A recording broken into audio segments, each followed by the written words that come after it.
Sociology with Dhruv Dikshit channel में मैं ध्रुव कुमार दीक्षित आज दशहरा पर्व की आपको शुभकामनाएं देता हूँ। दशहरा एक हिंदू संस्कृति का महत्वपूर्ण पर्व है। 9 दिन की दुर्गा पूजा के बाद दशहरा आता है।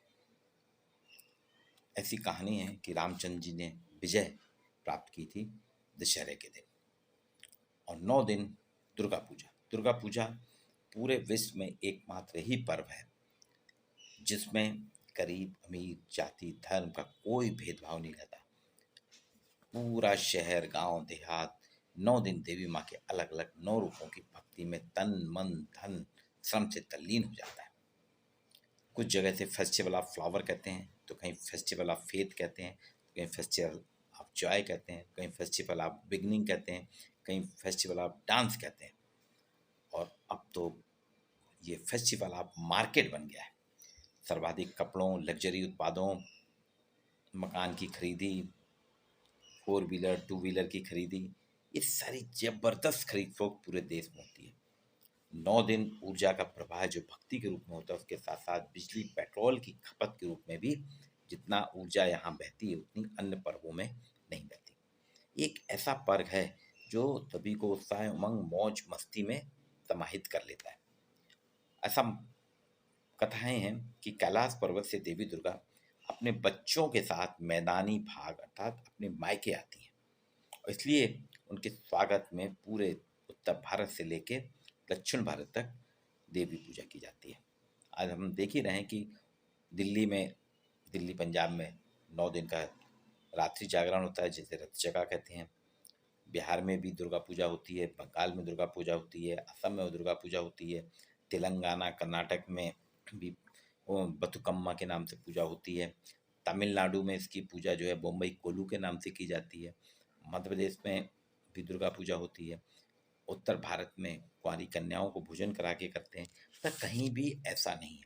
लेकिन भारत में दुर्गा पूजा की शुरुआत कब से हुई, इसके लिए भी हमें चलना पड़ेगा इतिहास में। इतिहास बताता है कि आज बंगाल जो सोचता है, ऐसा कहा जाता है कि बंगाल जो आज सोचता है कल पूरा देश उसे स्वीकार करता है, और ये चीज़ हमको दुर्गा पूजा में भी देखने को मिलती है। कुछ लोग बताते हैं कि बंगाल में 1583 में ताहिरपुर एक छोटी सी जगह है, वहाँ के महाराज कंस नारायण ने मूर्ति पूजा रख के दुर्गा पूजा की शुरुआत की थी।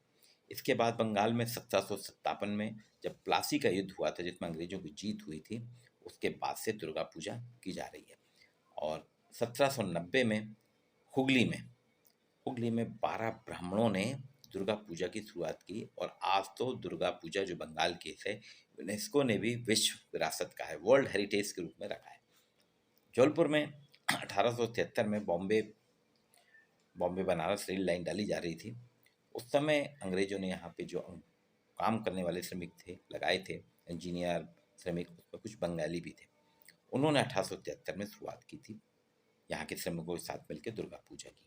फिर सुनहराई में 1878 में नगर सेठानी के नाम से दुर्गा जी की शुरुआत की गई। 1901 में गड़ा फाटक में महाकाली से शुरुआत हुई।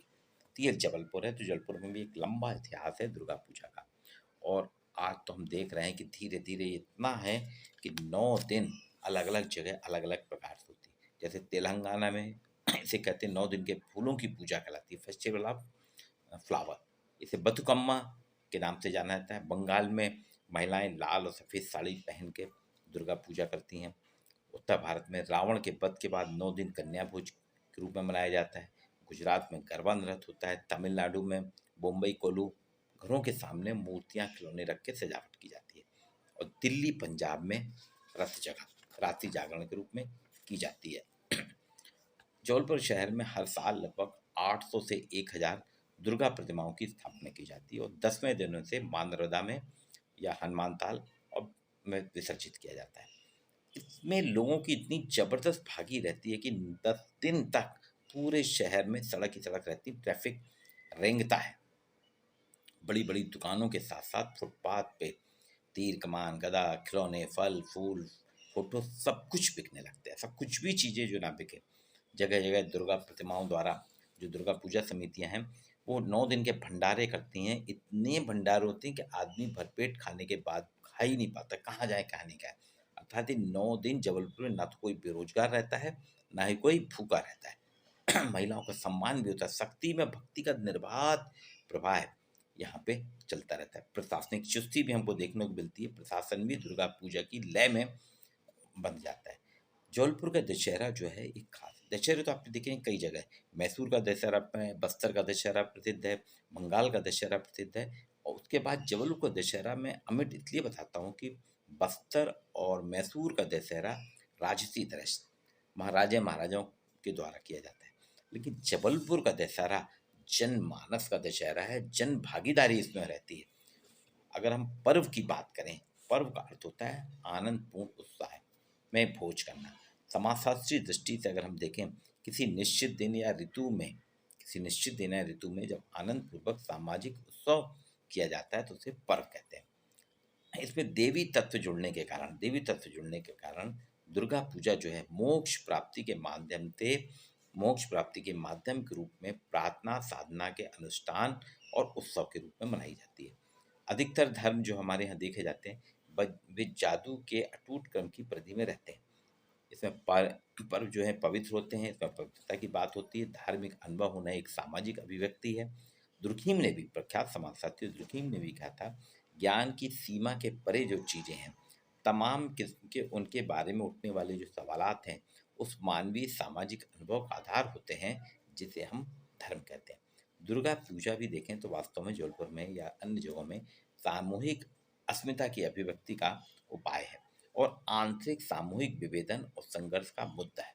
समाजशास्त्र में इसे एक समारोह के रूप में लिया जाता है पर्वों को।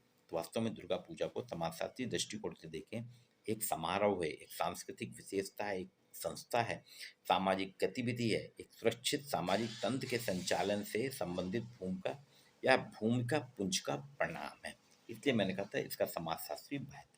बंगाल में जो दुर्गा पूजा है वो शक्ति पूजा, महाराष्ट्र में तीन पूजाओं की बात करूंगा। बंगाल की दुर्गा पूजा शक्ति पूजा 9 दिन चलती है। महाराष्ट्र में तिलक ने आज़ादी के आंदोलन में लोगों की सहभागिता के लिए तिलक जी ने गणेश उत्सव की शुरुआत की थी। वहीं 1953 में समाज के लोगों को, समाज के निम्न वर्ग के, समाज के जनजातीय वर्ग के महिलाओं के उत्थान के लिए समाजवादी राम मनोहर लोहिया ने चित्रकूट में, जो कि मध्य प्रदेश उत्तर प्रदेश की सीमा के बीच की जगह, आधा चित्रकूट मध्य प्रदेश में आधा उत्तर प्रदेश में, रामायण मेला कराया था। ये तीनों जो हैं परंपरा में आधुनिकता की खोज है, लेकिन रामायण मेला चित्रकूट तक सिमट के रह गया और गणेश उत्सव मध्य प्रदेश और महाराष्ट्र तक सिमट के रह गया। लेकिन दुर्गा पूजा उत्तर से लेके दक्षिण, पूरब से लेके पश्चिम तक दुर्गा पूजा मनाई जाती है। दुर्गा एक सांस्कृतिक मिथक नहीं है, बल्कि इसके माध्यम से हर औरत के भीतर अन्याय के विरुद्ध प्रतिकार का एक धधकता लावा है। इसलिए हम कहते हैं कि दुर्गा पूजा एक, इसका आर्थिक पक्ष भी है। आप देखेंगे इसमें ऐसा अनुमान है कि 9 दिन में पूरे देश में 1 अरब के लगभग का व्यापार होता है, लाखों लीटर पेट्रोल बिकता है, कितने यूनिट बिजली चल जाती है, मिठाई, चाट। जौनपुर में ही कहा जाता है कि 9 दिन में चाट, स्ट्रीट फूड जो रहते हैं, ये कम से कम 50 से 70 लाख की बिक्री हो जाती है। कपड़ों की अलग बिक्री होती है। अभी पेपर ने बताया कि प्रतिदिन यहाँ पे 9 दिन में 200 व्हीकल्स उठे हैं, 4 व्हीलर। अब 200 4 व्हीकल अगर प्रतिदिन उठ रहे हैं जबलपुर जैसे शहर में, अन्य शहरों की तो बात ही छोड़िए। तो ये अरबों खरबों में व्यापार करता है। तो इसलिए इसको फेस्टिवल ऑफ मार्केटिंग भी कहा जाने लगा, क्योंकि जितना ज़्यादा पवित्र समय दुर्गा पूजा का है, उतना ज़्यादा अन्य नहीं रहते। और इसके बाद अब देखिए दीपावली आने वाली है, शुरुआत हुई, बिगनिंग, ये प्रारंभ का समय है, ये बिगनिंग का है। अभी दुर्गा पूजा हुई, इसके बाद दीपावली आएगी, फिर शादियाँ आएंगी। तो अभी 6 महीने लगातार व्यापारियों की चांदी रहने वाली है। 6 महीने के व्यापारी पूरे साल भर तैयारी करते हैं और जितना भी उनका प्रोडक्शन होता है वो सारा, चाहे 2 व्हीलर्स हों, चाहे किचन अप्लायंस हो, चाहे आपके सेल फोन हो, टीवी हो, फ्रिज हो, होम अप्लायंसेस से जितनी भी चीज़ें, इलेक्ट्रॉनिक्स आइटम, ये सब निकल जाते हैं, कपड़े सब निकल जाते हैं दुकानदारों के पास। फिर बचा कुचा जो सामान रहता है वो अगले 6 महीने के लिए रहता है। तो आप सभी एंजॉय करिए। दुर्गा पूजा का समाजशास्त्री विश्लेषण मैंने आपके सामने प्रस्तुत किया। आपको कैसा लगा इस पे आप अपनी राय ज़रूर दीजिएगा। आपको ऐसी नई-नई जानकारियाँ मिलती रहें।